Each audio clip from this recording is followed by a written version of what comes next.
Hi, welcome to our channel of IGNOU Audiobooks, Indira Gandhi National Open University. School of Education, SOA. Certificate in Elementary Teacher Education, for Tripura State, SATE. Compulsory courses, MESO 2-3 Emerging Issues in Elementary Education. Block 1 Technology and Environmental Education. Unit 3 Environmental Pollution. 3.1 Introduction. Industrialization has provided humanity with many material and social benefits, but it has also brought in its wake many material and social problems. One of these problems is environmental pollution, which will be the central point of this unit. It is defined as the introduction by man into the environment of substances or energy liable to cause hazards to human health, harm to living resources and ecological systems, damage to structure or amenity or interference with the legitimate use of the environment. Thus, most of the ecologists recognize environmental pollution as a serious threat to the quality of human life and possibly to its very existence. We will learn major types of pollution, the pollutants and their sources and effects on human beings. But before we read different types of pollution, let us understand environmental degradation caused by man's inadvertent interference with the nature. 3.20 BJECTNES.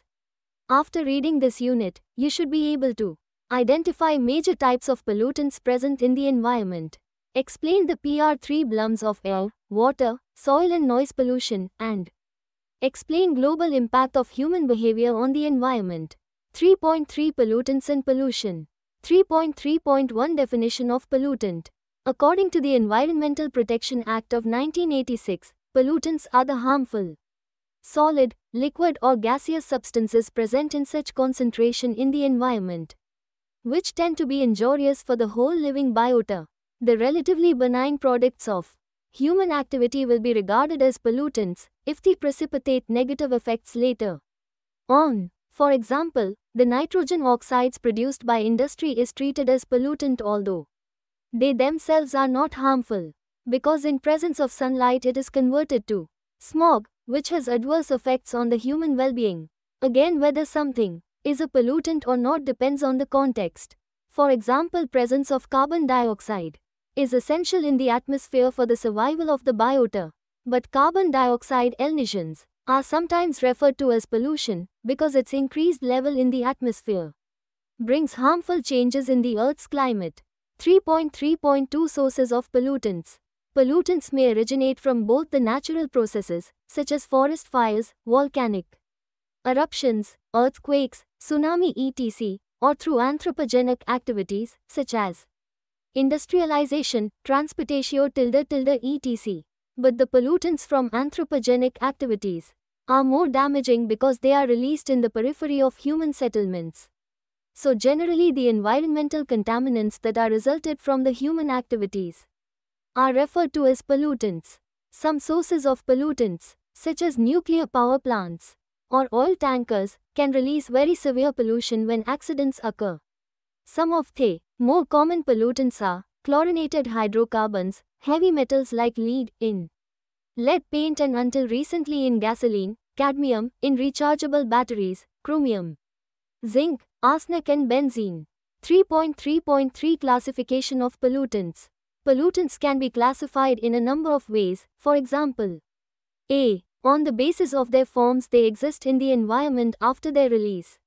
I. Primary pollutants, those pollutants which are directly released into the ambient environment from their sources are called primary pollutants.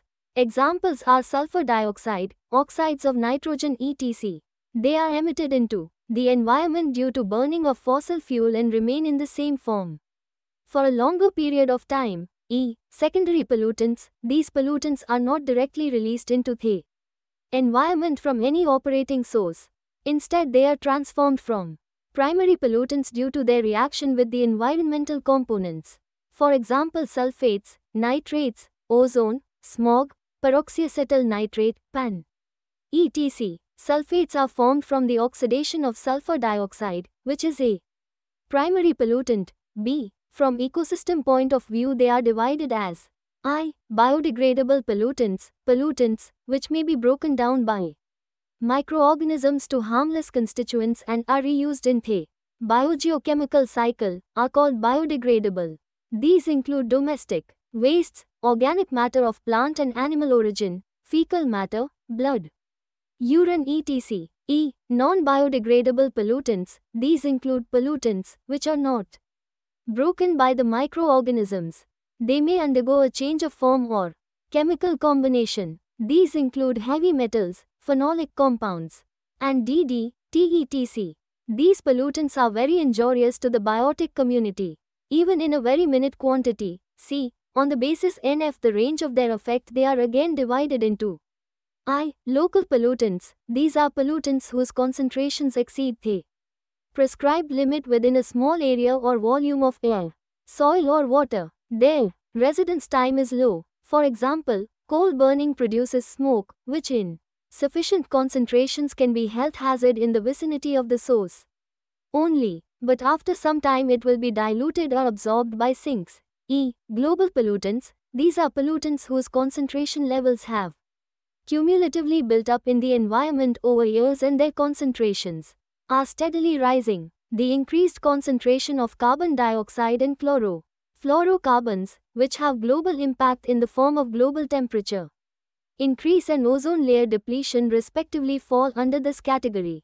Awareness of all kinds of pollutants is necessary for conscious citizens who seek to limit the human impact on the environment. 3.3.4 Types of pollution. Pollution is classified in two ways, either according to the environment, air, water, soil, noise, thermal etc., in which it occurs, or according to the pollutants by which they are caused. A. Classification based on environment, they can be categorized as I. Air pollution, E. Water pollution, E. Soil pollution. B. Classification according to the pollutants, the pollution caused by human activities may be of a number of types. For example, radioactive pollution, sewage pollution, pesticide pollution, noise pollution, thermal pollution, plastic pollution, marine pollution, smoke pollution, smog pollution, chemical pollution, industrial pollution, metal toxicity pollution, drug pollution, biological pollution, silt pollution, soap and detergent pollution, oil pollution etc. 3.4 Major types of environmental pollution. 3.4-.1 Air pollution. You read about the composition of natural atmosphere in the unit I of this block and must have realized that atmosphere has a fixed composition of its constituents and only this composition is suitable for the sustenance of life on the earth. But due to some of the natural processes and human activities, this composition is changing, which leads to air pollution and is defined as the presence in the atmosphere of solid particles, liquid droplets, or gaseous compounds which are not normally present or which are present in a concentration substantially greater than normal. For example, carbon dioxide is necessary for the life to sustain, but any air containing 4% and above carbon dioxide will be toxic, and such type of air will be D-re-D as polluted. Major air pollutants are sulfur dioxide, SO, nitrogen oxides, NOx, chlorofluorocarbon, CFC, carbon monoxide, CO, suspended particulate matter, lead, mercury etc. Details about them have been given in Table 3.2. These contaminants may either be harmful or harmless depending on their residence time, concentration and duration of exposure, and the susceptibility of the receptors. The residence time, concentration and the destination of deposition of these contaminants depend on the prevailing meteorological parameters of that place. Of all the meteorological parameter, wind, its direction and speed, profoundly influences the source-receptor relationship. They may be transported to a greater distance before their deposition. It is quite possible that the source of pollution may be in one country, but the impact of pollution may be felt elsewhere. The discovery of pesticide in Antarctica, where they have never been used, suggests the extent to which aerial transport can carry pollutants from one place to another. Sources of air pollution. Air pollution has both the natural as well as the anthropogenic sources. The most important natural source of air pollution is volcanic activity, which at times spews large amounts of ash and toxic fumes into the atmosphere. Dust storms in arid areas and smoke from forest fires and grass fires etc. are also major natural sources of air pollution. The biggest sources of man-made air pollution are energy generation, transportation, and industries, which use a great deal of energy sources, like thermal power plants, cement, steel, refineries, petrochemicals, and mines. Table 3.1 shows different air pollution sources and their pollutants. Table 3.1 Different human activities and related air pollutants. Look at the screen. It is clear from the table that there exists commonality in the sources, but chemically, these pollutants are different, depending on their source and interactions with other components of the air. These pollutants can have different chemical compositions and health impacts. 3.4.2 Water pollution. Water is the most precious natural resource that exists on our planet. Without it, life on Earth would be non-existent. Even though we recognize this fact, we disregard it by polluting our natural water resources such as rivers, lakes, and oceans. When water becomes unfit for its intended use due to the addition of large amounts of materials, it is considered polluted. Just touching can pollute the drinking water. For example, during our childhood we are taught to hold the glass of drinking water in such a way that our fingers should not dip into the water. Once it is dipped into the water, it becomes unfit for drinking, but it can be used for other purposes like irrigation, washing the clothes, etc. So this water will be called polluted for drinking purpose but unpolluted for other purposes. The contaminants may be organic, inorganic, radioactive, and acidic or basic in nature. These pollutants can also seep down and affect the groundwater. Sources of water pollution. Water pollutants have two types of sources. They are point source and non-point source. Point sources of pollution occur when harmful substances are emitted directly into the water body from its source. A non-point source delivers pollutants indirectly into the water body through environmental changes. An example of this type of water pollution is when fertilizer from a field is carried into a stream by rain, in the form of runoff. Majority of the streams and lakes are polluted due to non-point sources, which are very difficult to control in comparison to point sources. The most common types of water pollution based on their agents are toxic chemical pollution, biological pollution, oil pollution, organic pollution, thermal pollution, and ecological pollution. You will find these useful in explaining to children how these pollutants enter water body. Classifying the sources of water pollution. The major sources of water pollution can be classified as municipal, industrial, and agricultural. Municipal, it consists of wastewater from homes and commercial establishments. It contains mainly suspended solids, organic wastes, dissolved inorganic compounds, and harmful bacteria. The main organic wastes are food and vegetable waste, washing powders, etc. In the past, people mostly used soaps made from animal and vegetable fat for all types of washing, which were biodegradable. But most of today's cleaning products are synthetic detergents and come from the petrochemical industries, which are chemical in nature. Most detergents and washing powders contain phosphates also, which after reaching the water body cause eutrophication. Environmental pollution. Industrial. The characteristics of industrial wastewaters differ considerably, both within and among industries.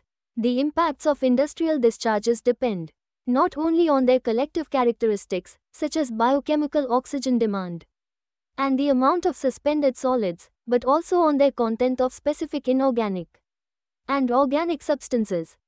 Agricultural. In agricultural sector, water pollution arises from commercial livestock and poultry farming. It is the source of many organic and inorganic pollutants in surface waters and groundwater. These contaminants include both sediment from erosion of cropland and compounds of phosphorus and nitrogen that partly originate in animal wastes and commercial fertilizer. Animal wastes are high in oxygen-demanding materials, nitrogen and phosphorus, and often harbor pathogenic organisms. Allowing livestock to graze near water sources often results in organic waste products being washed into the waterways. This sudden introduction of organic material increases the amount of nutrients in the water and can also lead to eutrophication, IV, rain drainage. It is another major polluting agent because it carries substances as highway debris, including oil and chemicals from automobile exhaust, sediments from highway and building construction, acids and radioactive wastes from mining operations, and animal wastes from farms and feedlots into fresh water system. Antibiotics, hormones, and other chemicals used to raise livestock reaches the water body as they are components of animal wastes. Pesticide and fertilizer residues from farms also contribute to water pollution. IV, rain drainage. Effects of water pollution. Virtually all water pollutants are hazardous to biotic species. Polluted water is unsuitable for drinking, recreation, agriculture, and industry. It diminishes the aesthetic quality of lakes and rivers. Dysentery, salmonellosis, cryptosporidium, and hepatitis are among the common diseases transmitted by sewage in drinking and bathing water. Some contaminants are carcinogenic. Sodium is implicated in cardiovascular disease. Nitrates in blood disorders. Mercury and lead can cause nervous disorders. DDT is toxic to humans and can alter chromosomes. Polychlorinated biphenyls, PCBs, cause liver and nerve damage, skin eruptions, vomiting, fever, diarrhea, and fatal abnormalities. Water pollution damages us physically but culturally also. The rivers are part of our culture. We always take a holy dip on various festive occasions. Now most of our holy rivers have been declared polluted. It keeps us away from our culture. So it is also a cultural and national duty to keep our rivers clean. Water is a natural resource and our existence depends upon its availability. The quality of water is fast deteriorating. If we don't check the pace of water pollution, we shall have to face serious consequences very soon. We need to make our children aware of the gravity of the situations and also develop a habit to save water. Counseling. Children in this regard can be of great help. In the next section we will discuss soil pollution, but before reading the next section, answer the following questions to assess your understanding. 3.4.3 Soil pollution. After going through the structure and function of soil in Unit 1 of this block, you must have realized that soil has a living constituent in its structure, which is the basis of its fertility and other properties which promote growth of a healthy plant life on it. Anything which may be detrimental to this living community in soil causes soil degradation. In this section we will learn about the human activities which lead to soil pollution. Soil is also being polluted by its misuse in the name of modernization, poor agricultural practices, deforestation, mineral exploitation, industrial waste dumping, and indiscriminate waste disposal are major anthropogenic causes for the degeneration of soil quality. Let us learn how through these practices soil is polluted. A. Soil erosion. Soil erosion is a very common phenomenon. The loss of topsoil is called erosion. It occurs when the weathered soil particles are dislodged and carried away by any physical agent. This physical agent may be some natural processes such as wind, rain, volcanic activities etc., or it may be any of the anthropogenic activities such as construction, mining, clear-cutting of timber, agricultural development and overgrazing. All these anthropogenic activities leave the soil unprotected for the action of strong wind and rapidly flowing water. Strong winds promote rapid drying and carry away the precious soil as dust or sandstone to be deposited elsewhere. Similarly, rains, which often tend to visit such areas in strong torrents, cause extensive erosion of fertile soil. With soil erosion follows desiccation, drying of soil, and desertification. Environmental pollution. Due to soil erosion, the soil loses its top layer, which is the vital component for the soil fertility. It takes nearly 500 to 1000 years for 1 inch of top layer to be built up but can be lost in no time. The maximum loss of cropland soil has been observed in our country. It constitutes nearly 18.5% of the total cropland soil loss at the global level. B. Deforestation. Human demand for food, timber, fuel, wood and space had led to deforestation. The forest cover is exceedingly helpful in protection of soil because plants offer obstruction to the strong current of air and water and stop soil erosion. I. Plants bind the soil particles together and check erosion. E. Plants keep the surroundings humid and help keep the temperature moderate. IV. Large trees, bushes etc. protect the microbial communities of the soil from direct exposure. They also provide organic matter for their maintenance. V. Forests are helpful in attracting rains, which in turn provide growth of green cover to the soil. C. Use of pesticide, insecticides and herbicides. Plants are under constant threat from insects, fungi, bacteria, viruses, rodents and other animals. To kill them, insecticides, herbicides, weed killers, and pesticide, poisons which kill insects and other invertebrate pests, are used. But once these chemicals are sprayed, they also get washed down to the soil where they kill or damage the useful microbial community present in the soil. Thus soils lose the capacity of nutrient regeneration. D. Excessive use of chemical fertilizer. Soil nutrients are important for plant growth and development. As you K11 know from your previous study that the supply of nutrients from the soil is finite. Therefore generally farmers use chem-cal fertilizer to increase the nutrients in the soil. But in poorly drained soil, regular use of chemical fertilizer cause problems of salinity, buildup of salt, alkalinity or acidity because the fertilizer are compounds of the required nutrients by the plant. So the plant does not use the entire fertilizer molecule. So tilde of its constituent icons, required nutrients, are taken up while others are left behind, which starts accumulating in the soil and creates problems later on. For example, application of ammonium sulfate as fertilizer causes the soil to become acidic as ammonium icons are selectively absorbed while the sulfate ion is left behind, which makes the soil acidic. These chemical fertilizer are also sources of toxic metals, which are either added deliberately or present as impurity. A. Salinity, acidity and alkalinity of the soil. These reduce the soil fertility. Common water resource for irrigation of cropland is either through tube well or river. These waters contain plenty of salts. WLIICH are left behind as water evaporates or transpired by crop plants. So in the long run the soil becomes salt infested. Again, in the area of low rainfall and dry climates, minerals like calcium carbonates and alkaline compounds, which otherwise remain dissolved in soil due to high content of water, are not leached and tend to be deposited. This process makes the soil alkaline in nature, which is not good for the growth of certain types of crop. The soil becomes acidic when the hydrogen ion concentration in the soil increases. More of these icons mean removal of more USCFUL nutrient cations from the soil, which leads to soil infertility. F. Through solid waste disposal. In general, solid waste includes garbage, refuse, and sludge from homes and industries. Disposal of the industrial waste is the major problem responsible for soil pollution. Industrial wastes mainly consist of organic compounds along with inorganic complexes and non-biodegradable materials. The waste from industries also deposits nickel, copper, molybdenum, arsenic and mercury in the soil. These pollutants affect and alter the chemical and biological properties of the soil. More than 90% of hazardous waste is produced by chemical, petroleum and metal-related industries and small businesses such as dry cleaners and gas stations.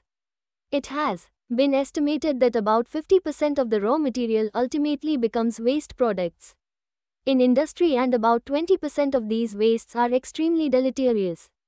Thermal, atomic and electric power plants are also the worst. Lay add pollutants to the soil. The furnaces of such industries generate fly ash, IA, unburnt brownish black substance, which severely pollute not only the soil but air and water also.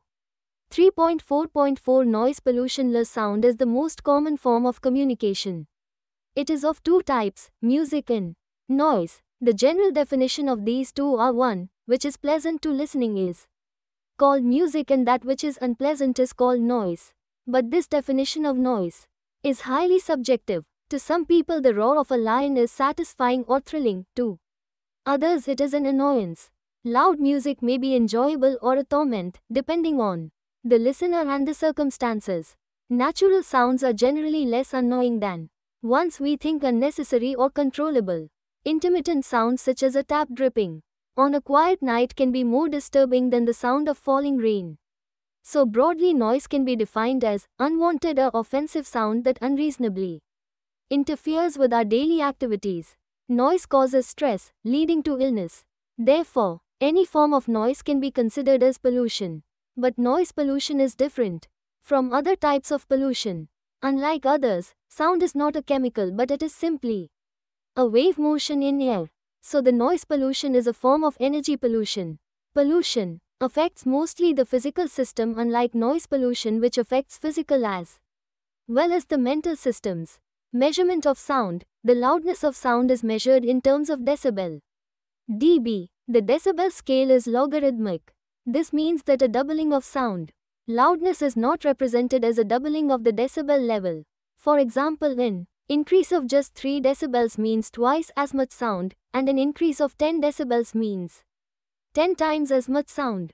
If the sound pressure rises from 30 to 60 decibel, it would be a 1000 time increase in the sound pressure for the listener. Now you must be able to compare the intensity of the noise sources if their values are expressed in terms of decibels, such as just audible sound is about 10 decibels, a whisper about 20 decibels. Library halls 30 decibels, normal conversation 35 to 60 decibels, and a rocket engine produces about 180 decibels. The intensity of noise diminishes with distance. For example, a sound measuring 100 decibels at 10 meters would be 94 decibels at 20 meters, 88 decibels at 40 meters, and so on. Sources of noise pollution. It has many sources, most of which are associated with urban activities, road, air and rail transport. Industrial noise, neighborhood, include barking dogs, car horns, garbage recycling, lawn mowers, building construction in household noise, and recreational noise. Besides these, in India there are 2 additional sources, religious, like crackers on the occasion of Deepavali, o jathe function of Bhagwati Jagran, ajans from the mosques, and the second are social functions. Effects of noise. WHO suggests that noise can affect human health and well-being in various ways. Noise can cause annoyance and frustration as a result of interference, interruption and distraction. There is fairly consistent evidence that, subjected to 45 decibels of noise, an average person cannot sleep. At 120 decibels, the ear registers pain, but hearing damage begins at a much lower level, about 85 decibels. Effect of noise not only depends on loudness but on the duration of exposure. Also, if duration of exposure of a particular noise is longer, it may be harmful even if the level is not very high.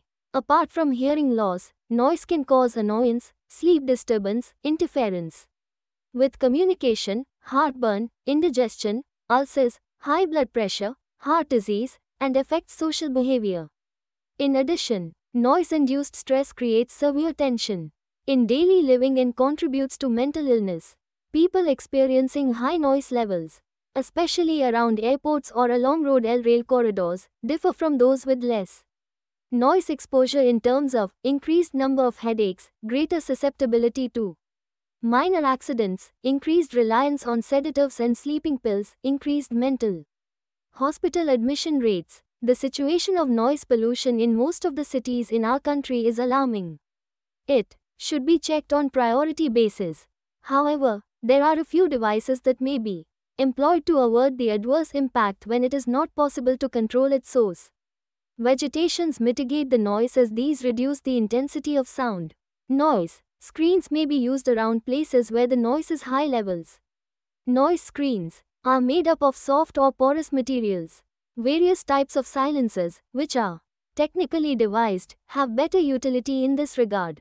Acoustic, sound-absorbing materials, tiles and wallboards can be used in house construction to reduce noise levels. Lastly, the industries, which produce high noise level, should be away from the residential areas. For this course, let us wind up our discussion on noise pollution. But before we proceed to the next section, environmental issues at global level, check your progress by the following questions. 3.5 Environmental crisis at global level. Environmental crisis at global level means problems with which the damage and effects do not stop at a single country or region, but spread out onto a global scale. The reasons are formation of global pollutants. The present world is facing following types of major environmental issues. 1. Global warming. 2. Ozone layer depletion. 3. Acid rain. 4. Disappearance of tropical forests. 5. Dwindling varieties of wildlife. 6. Marine pollution. 7. Trans-boundary movement of hazardous waste. And 8. Desertification. In the present unit we will only discuss the first 3 issues, which are the outcome of air pollution. Before we start, you are advised to go through table 3. 2. To understand types of global pollutants and their effects. Table 3.2. Some global pollutants and their characteristics. After going through the table you can conclude that global environmental issues are not independent and separate from each other, but are mutually linked together in complex ways. 3.5.1 Greenhouse effect. The greenhouse effect is the rise in temperature that the Earth experiences because of presence of certain gases, water vapor, carbon dioxide, nitrous oxide, methane, and ozone, which are collectively called greenhouse gases, in the atmosphere. If there were no greenhouse gases in our atmosphere, the average temperature of Earth would have been 20 degrees Celsius at the place of present 25 degrees Celsius. Thus we can say it is the greenhouse gases which play a crucial role in maintaining a life-sustaining environment on the Earth. How it functions. A greenhouse is a glass house. It is used to generate heat to grow plants in the winter. The glass panels allow the solar radiation to pass through it, but it doesn't allow the heat radiation to leave. As a result, the greenhouse is heated up and keeps the plants warm enough to survive in the winter. You can experience it by parking your car in sunlight. The greenhouse gases in the atmosphere behave much like the glass panes in a greenhouse. Sunlight enters the Earth's atmosphere, passing through the blanket of greenhouse gases. As it reaches the Earth's surface, land, water, and biosphere absorb the solar energy. This absorbed energy is to be sent back into the space, but part of the energy only passes back into space, but much of it remains trapped in the atmosphere by the greenhouse gases, causing our Earth atmosphere system to warm up. But once the concentration of these gases increase in the atmosphere, it could make the Earth warmer than usual, which has many consequences. The relative contribution of greenhouse gases is shown in Table 3.3. Table 3.3. Contribution of each greenhouse gas. Greenhouse gas and percent contribution. Carbon dioxide 50, methane 19, chlorofluorocarbon 17, ozone 8, nitrous oxide 4, water vapor 2. Potential effects of global warming. The enhanced greenhouse effect will result in significant changes in local, regional, and global temperatures. Some studies predict that the buildup of atmospheric greenhouse gases will result in significant increases in the global mean temperature, ranging from 0.8 to 4.1 degrees Celsius from 1980 to 2030. At or near the poles, glacial and surface ice and snow will begin to melt. It will raise the mean sea level of the world's oceans by 20 centimeters by 2030 and 65 centimeters by the end of this century. According to an estimate, if all ice on the Earth melts, 200 feet of water would be added to surface of all oceans, and low-lying coastal cities like Bangkok and Venice would be inundated. A rise in sea level of 50 to 100 centimeters caused by warming till the old flood low-lying lands of Bangladesh and West Bengal. Due to greenhouse effect, there may be frequent occurrence of cyclones and hurricanes, and early melt in mountains cause more floods during monsoon. Again, due to global warming, the water vapor will increase in the atmosphere, which environmental education will further reinforce the warming. It will increase the rainfall also, which may cause more frequent flooding. 3.5.2 Ozone layer depletion. It is another stark reminder of the effect of man's activities on the environment. The ozone layer is located in the stratosphere and contains 90% of all stratospheric ozone. The ozone layer is essential to life on Earth, as it absorbs harmful ultraviolet B radiation from the sun. In recent years, the thickness of this layer has been decreasing, leading to extreme cases of holes in the layer. Measurements carried out in the Antarctic have shown that at certain times more than 50% of total ozone is destroyed, with reductions being most pronounced during winter and in early spring. Reasons for ozone depletion. The main cause of ozone layer depletion is the release of chlorofluorocarbons, CFCs, and other ozone-depleting substances, ODs, into the region. Other chemicals that damage the ozone layer include methyl bromide, used as a pesticide, halons, used in fire extinguishers, and methyl chloroform, used as a solvent in industrial PRDCHs. For essential applications, CFCs are a common industrial product, used in refrigeration systems, air conditioners, aerosols, and in the production of some types of packaging. Once in the stratosphere, every chlorine atom present in CFC can destroy up to 100,000 ozone molecules. How the depletion occurs. Ozone, 3 oxygen atom, is created when ultraviolet radiation, sunlight, strikes the stratosphere, dissociating, or splitting, the oxygen molecules, 0, to atomic oxygen. 0. The atomic oxygen quickly combines with other oxygen molecules to form ozone. Look at the screen. Up in the stratosphere it absorbs some of the potentially harmful ultraviolet, UV, radiation from the sun, at wavelengths between 240 and 320 nanometers, and in doing so it is destroyed by the following reaction. Thus through reaction 2, ozone is formed, and through reaction 3, it is destroyed. Hence the concentration of ozone is a balance between these competing reactions. But in presence of a halogen atom the reaction 3 dominates over 2, and as a result, there is decrease in the concentration of ozone. Generally the lifetime of ozone depleting substances is very long, and they may continue to deplete the ozone layer long after their use has been phased out. The main consequences of this ozone depletion are an increase in UVB radiation at ground level. A 1% loss of ozone leads to a 2% increase in UV radiation. Continuous exposure to UV radiation affects humans, animals and plants, and can lead to skin problems, aging, cancer, depression of the immune system, and corneal cataracts, and eye disease that often leads to blindness. Increased UV radiation may also lead to a massive die-off of phytoplankton, sink, and therefore to increased global warming. Realizing the danger of ozone layer depletion in 1987, the Montreal Protocol was signed and the signatory nations committed themselves to a reduction in the use of CFCs and other ozone-depleting substances. 3.5.3 Acid rain. It is another consequence of air pollution. In early days the rainwater was used as distilled water, but today's industrialization has cursed it also.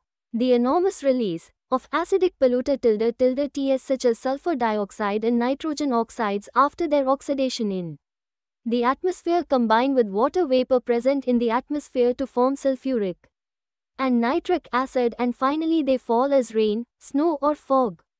This phenomenon is called acid rain. Normally acid rain is defined as rain or snow whose pH is less than 5.6. pH is a scale to measure the acid strength. Higher the pH value, weaker is the acid. It has become a common phenomenon in North America and European countries. The highest acidic precipitation was recorded in Netherlands. Average annual pH equals 3.78 in. Effects of acid rain. Acid rain is a problem of many dimensions. Certain amount of acidity in rain may be buffered by the ecosystems without any serious dislocation. But excess of acidity in rainwater can change ecosystems considerably. It includes the following adverse effects due to its corrosive nature.